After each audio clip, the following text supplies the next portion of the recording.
सुकरात एक फिलोसोफ हो। हू हमेशा हक जी गोला में लगो रहंदो हो।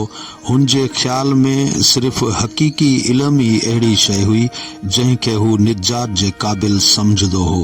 हू माण्हुनि सां अक्सर ॾुखियनि मसइलनि ते बहस ऐं गुफ़्तगू कंदो हो।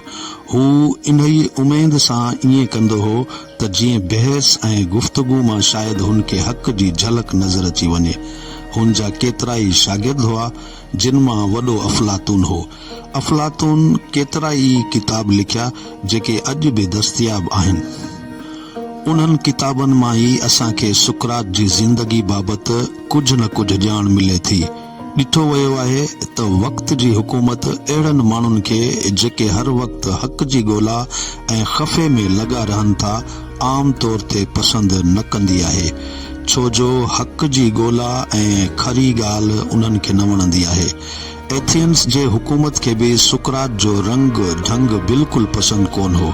हुन ते केस हलायो वियो ऐं उन्हीअ केस में खेसि मौत जी सज़ा ॾिनी वई।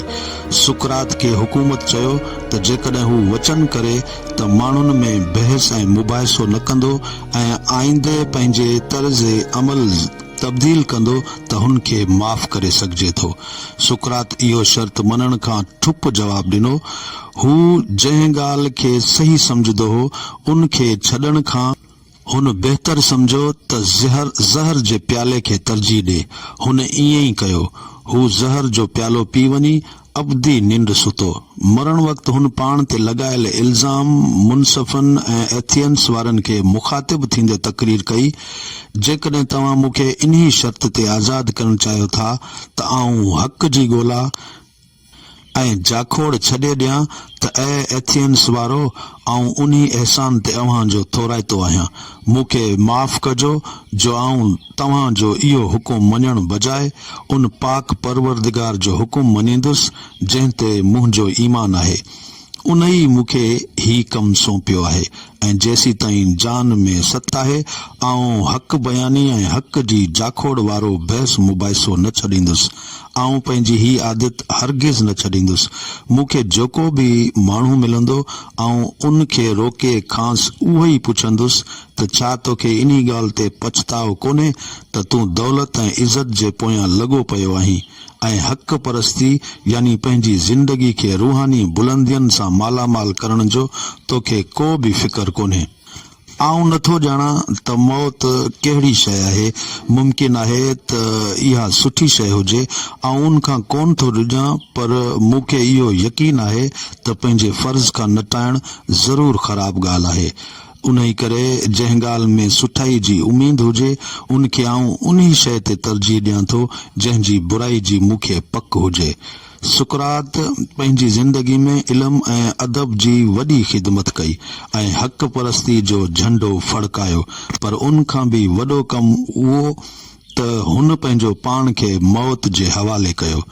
दुनिया केतिरनि ई क़िस्मनि जी मुसीबतनि ऐं नाइंसाफ़ियुनि जो शिकार आहे। घणा माण्हू मौजूदा हालतनि खां गैर मुतमइन आहिनि। इहे इन खे बदिलाइण था घुरनि। अफलातून हुकूमती निज़ाम जी मुख़्तलिफ़ मामरनि ते गौर कयो। हुन मौज़ू ते हुन घणो कुझु लिखियो बि आहे। असां ॾिसूं था त उन दौर में बि माण्हू हिन ॻाल्हि ते गौर कंदा हुआ त कंहिं मुल्क जे समाज खे या उन जी हुकूमत खे कहिड़ी नमूने हलाइजे जंहिंसां माण्हुनि खे वधि मां वधि इत्मीनान ऐं आसूदगी वारी ज़िंदगी गारण जो मौक़ो मिले। जॾहिं अफलातून पोढ़ो थियण लॻो त हिकु ॿियो यूनानी जेको बाद में तमामु घणो मशहूर थियो मैदान में आयो। हुन जो नालो अरस्तू हो। हू सिकंदर आज़म जो ॿांह ॿेली हो ऐं सिकंदर बि हुन जे कमनि में अरस्तू जी तमामु घणी मदद कई हुई। सुकरात ऐं अफलातून वांगुरु अरस्तू फ़लसफ़ियाणनि मसइलनि में कोन उलझो। हू अक्सर फितरी मुशाहिदनि ऐं कुदरत जे कानून खे सम्झण में लॻो रहंदो हो ऐं उन इल्म जो नालो तिबी फ़लसफ़ो आहे जेको अॼुकल्ह साइंस जे नाले सां सुञातो पियो वञे।